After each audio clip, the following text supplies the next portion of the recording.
এ টেল of মিডনাইটে আজকে সপ্তম গল্প, নিস্তব্ধ অতীত।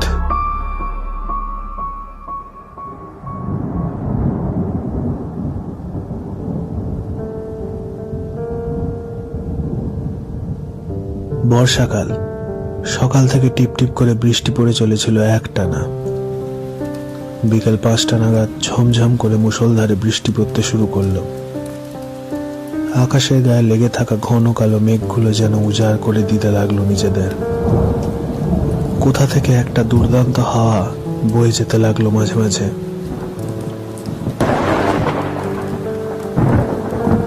এরকম বাদলা আবহাওয়ার মাঝে ক্লাবে আমাদের আড্ডাটা বেশ জমে উঠেছিল।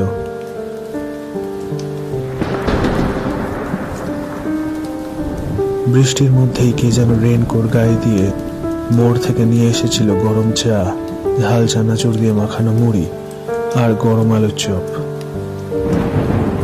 হাত মুখ দুই সমান তালে চলছিল আমাদের। রাজনীতি, খেলা থেকে শুরু করে সিনেমা নিয়ে যাবতীয় হাবিজাবি কথা বলতে বলতে কখন যে বিষয়টা ভৌতিক ঘটনার দিকে মোড় নিয়েছে তা আমি বুঝতে পারিনি। চমক ভাঙল সত্তানের গলার ডাক শুনে। আমাকে উদ্দেশ্য করেই বলছে, এই রঞ্জন, বক্তিয়ার খিলজির মতো এত জ্ঞান গর্ব আলোচনা মোটেও ভালো লাগছে না মাইরি। এরকম বাদলার দিনে একটা ভালো দেখে গা ছমছমে ভূতের গল্প চাই। শুরু কর তাড়াতাড়ি। এই ক্লাবের গুটি কয়েক মেম্বারের মধ্যে আমি একটু লেখালেখি করে থাকি, মানে আগে করতাম। এখন ওসবের পার চুকে গেছে, তবুও একটা নাম রয়ে গেছে। আমি আপত্তি জানিয়ে বললাম, আরে আবার এসব কেন? সবাই মিলে আড্ডাটাই তো ভালো হচ্ছিল। আর তাছাড়া আমার আর এখন কোনো গল্প মাথায় নেই। মন্টু সঙ্গে সঙ্গে বলল, ওসব বললে শুনছি না, কিছু একটা তোমায় বলতেই হবে। মাথাটা খাড়া একটু দিয়ে শুরু কর। সত্যি ঠিকই বলেছে, এরকম ওয়েদারে একটা জমাটেই ভূতের গল্পই তো চাই। বুঝলাম আজ আর ছাড়ার নেই। কোনো গল্প ভাবার চেষ্টা করলাম। অনেক পুরনো কিছু টুকরো টুকরো ছবি ভেসে উঠল চোখের সামনে। না, কল্পনার ডানায় ভর দিয়ে বানানো কোনো গল্প নয়। জীবনে ঘটে যাওয়া ব্যাখ্যাহীন অদ্ভুত কয়েকটা ঘটনার মধ্যে একটা। ক্লাব ঘর নিস্তব্ধ, সবাই আমার দিকেই তাকিয়ে আছে। বাইরে বৃষ্টির শব্দ শোনা যাচ্ছে। কটা বাজে এখন? বোধহয় 7টা। ঘরের মধ্যে হলুদ ল্যাম্পটা যেন হঠাৎই অনেকটা বিবর্ণ মনে হতে লাগলো। বলতে শুরু করলাম,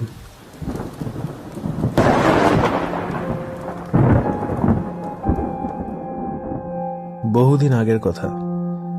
আমি তখন সবেমাত্র একটা কোম্পানিতে কাজে ঢুকেছি।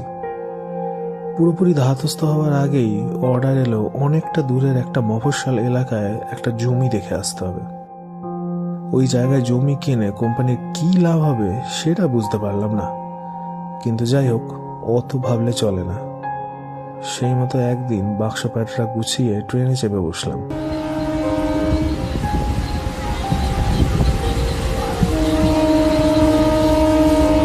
দুবার ট্রেন চেঞ্জ করে প্রায় 7 ঘন্টা ট্রেন জার্নি করার পর একটা ছোট স্টেশনে এসে নামলাম।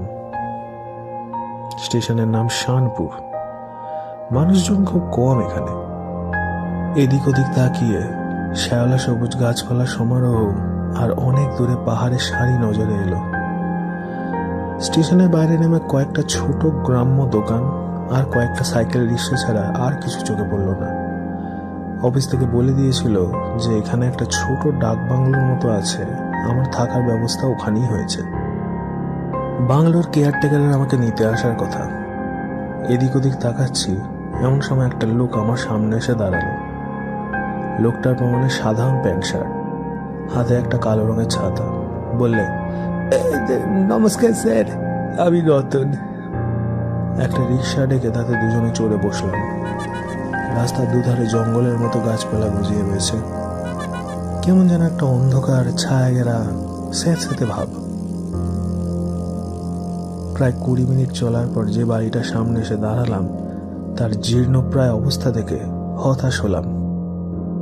কিন্তু কেন জানি না বাড়ির সামনের ছোট অগোছালো বাগানের মধ্যে দিয়ে যাওয়া পথটায় পা রাখতেই একটা অদ্ভুত ভালো লাগা এসে গ্রাস করলো আমায়। আমি যেন ফিরে গেছি অনেক পুরনো কোনো সময়ে। এই বাড়িটা যেন এখনকার নয়, বর্তমানে তার থাকাটাই অসম্ভব। তার অস্তিত্বই নেই, সে শুধুমাত্র অতীতের ছায়া মাত্র। স্থানে স্থানে গজিয়ে ওঠা গাছপালাগুলোর ডালপাতাগুলোও যেন ঠিক স্বাভাবিক নয়, সমস্তটাই নিয়মের বাইরে, বিশৃঙ্খল। তবু তা মনের মধ্যে এক অদ্ভুত ভালো লাগার প্রভাব ফেলে। স্যার, রতনের গলা শুনে সম্বিত ফিরে পেলাম। একটা মোটামুটি ভালো ঘরে আমার থাকার ব্যবস্থা হয়েছে। পুরনো গন্ধ মিশে আছে বাড়িটার সমস্তটা জুড়ে। হঠাৎ করেই যেন সব অন্ধকার হয়ে গেল। নিজের ঘরে জানলা দিয়ে বাইরে তাকিয়ে একরাশ অন্ধকার ছাড়া আর কিছু চোখে পড়ল না। রতন চা এনে দিয়েছিল, তারপর ব্যস্ত হয়ে পড়েছিল রাতের খাবার বানানোর কাজে। ও রাতে এখানে থাকে না, সকাল থেকে সন্ধ্যা অবধি তার থাকার সময়। আমাকে জিজ্ঞেস করেছিল একা থাকলে কোনো অসুবিধা হবে কিনা। বলেছি কোনো অসুবিধা নেই। সত্যি বলতে কি, এখানে আসার পর থেকে একা থাকতেই যেন মন চাইছে। কি একটা অসীম নিস্তব্ধতা আছে এখানে, থেকে থেকে খালি যেন সেই নিস্তব্ধতার মধ্যে কান পাততে ইচ্ছা করছে। জানি কিছুই শোনা যাবে না, তবু তার মধ্যেই যেন যাবতীয় সমস্ত কিছু একসাথে আছে। বারান্দায় এসে দাঁড়ালাম। ঠান্ডা একটা হাওয়া দিচ্ছে। শাল চাপিয়ে এসেছি, তারপরেও আকাশের গায়ে ছোট বিবর্ণ হলদে একটা চাঁদ চোখে পড়ল। বাংলোর সামনের রাস্তায় একমাত্র ল্যাম্পপোস্ট হলুদ আলো ছড়াচ্ছে। সমস্ত জায়গাটা শুনশান। আমি ভিতরে চলে এলাম। 8টা নাগাদ রতন এসে বলল ডিনার রেডি। এত তাড়াতাড়ি খাওয়ার অভ্যেস নেই, তাই খাবারটা ঢাকা দিয়ে তাকে চলে যেতে বললাম। রতন চলে গেলে পরে দরজা বন্ধ করে দিলাম।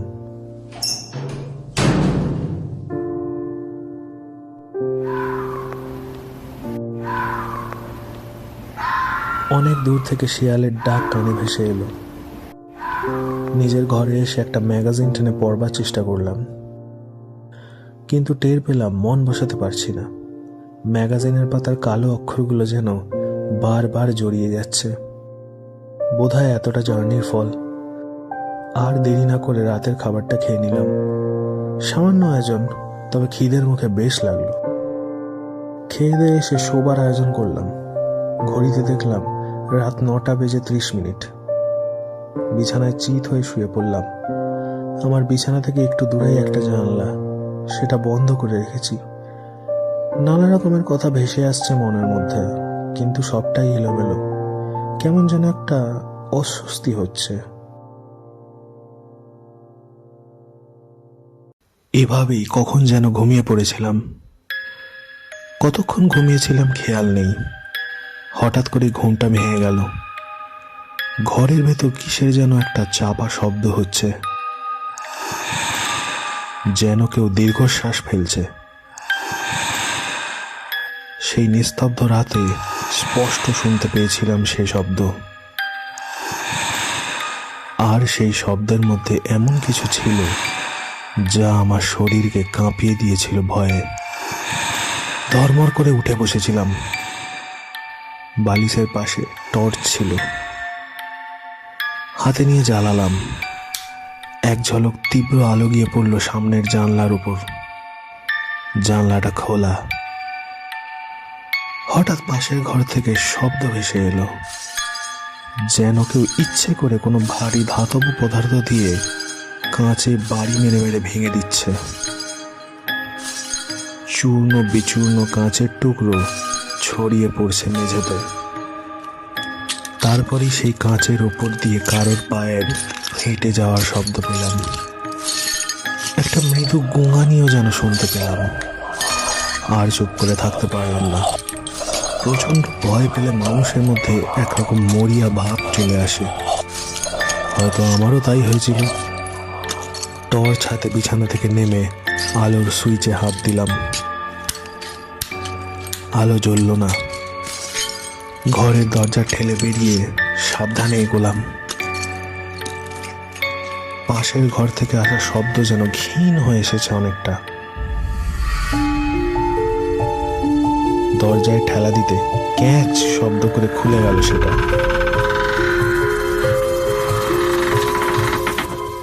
একরাশ ধুলো বেরিয়ে এলো। টর্চের আলোতে দেখলাম ঘরটায় প্রায় কিছুই নেই। সামান্য একটা পুরনো আদ্যিকালের ফার্নিচার পড়ে রয়েছে শুধু। হঠাৎ আমার ডান দিক থেকে আবার যেন সেই শ্বাসের শব্দ শুনতে পেলাম। চমকে গিয়ে ডান দিকে আলো ফেললাম। একটা বহু পুরনো আলমারি, তার ভেতর থেকেই আসছে শব্দটা। ভয় আর কৌতূহল দুটোই তখন আমার সারা শরীরে সমানভাবে বয়ে চলেছে। এক হাতে টর্চ নিয়ে আলমারিটা খোলার চেষ্টা করলাম। একটু জোরে টান দিতেই বিকট আওয়াজ করে পাল্লাটা খুলে গেল। টর্চের আলো ভেতরে গিয়ে পড়তেই আমার সারা শরীরের রক্ত হিম হয়ে গেল। আলমারির ভেতরে একটা মৃতদেহ দাঁড় করানো রয়েছে ঠেস দিয়ে। টর্চের হলুদ আলো তার ছিন্ন হয়ে থাকা গলাটা দেখা যাচ্ছে। সেখান থেকে চাপ চাপ তাজা লাল রক্ত বেরিয়ে আসছে, যেন এই মাত্র একে মেরে রেখে গেছে কেউ। গলা দিয়ে একটা চিৎকার বেরোতে চাইল আমার, কিন্তু পারলাম না। দম আটকে যেতে লাগলো। তারপরেই দেখতে পেলাম আমার সামনে থাকা মৃতদেহটার বুক ফুলে উঠছে। তারপরেই তার শরীর থেকে বেরিয়ে এলো একটা করুণ দীর্ঘশ্বাস। রাত্রের সমস্ত নির্জনতাকে ভেঙে টুকরো টুকরো করে দিল যেন সেই শব্দ। মাথা ঘুরতে লাগলো আমার।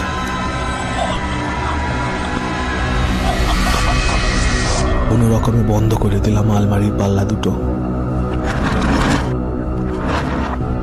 টলতে টলতে এগিয়ে গেলাম সদর দরজার দিকে।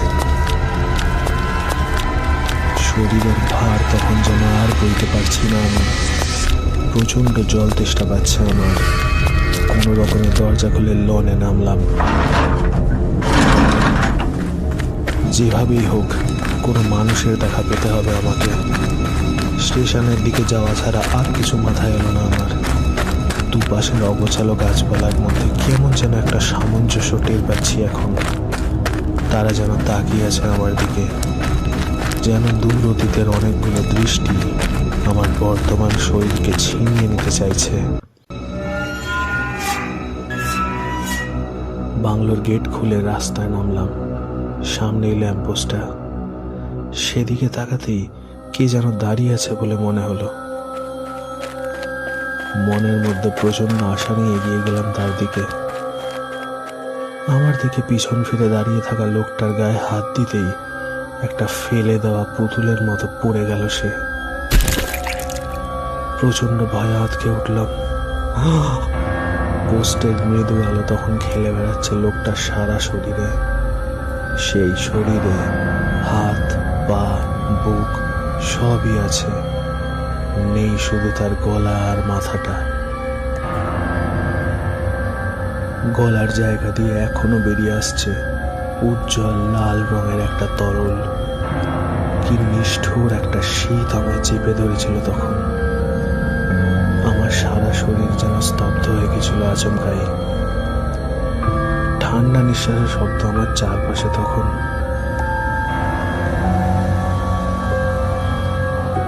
আমি টলে পড়েছিলাম সামনের দিকে। মনে হচ্ছিল চিরঘুমের দেশে তলিয়ে যাচ্ছে আস্তে আস্তে, একটু একটু করে।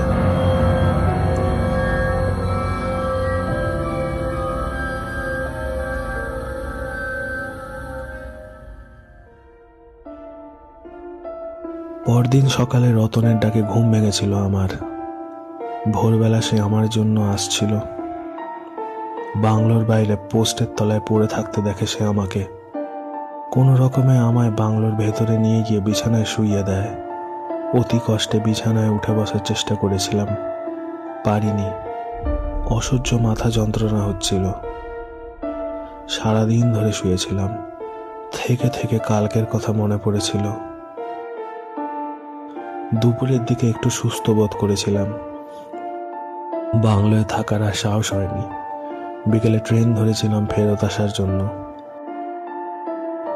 অসুস্থতার দোহাই দিয়েছিলাম কোম্পানিকে। বাড়ি ফিরে এসে ধুম জ্বর এসেছিল। প্রায় 3 দিন বাদে সুস্থ হয়েছিলাম। তবু এখনো সেই ঘটনার কথা মনে পড়লে একটা অস্বস্তি ঘিরে ধরে আমাকে। এতটা বলে আমি চুপ করলাম।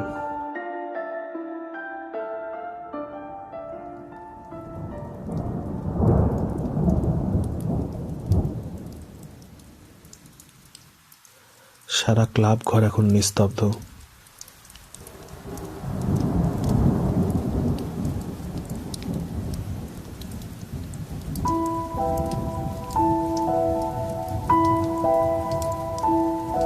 বাইরে থেকে এখনো বৃষ্টির সামান্য শব্দ ভেসে আসছে।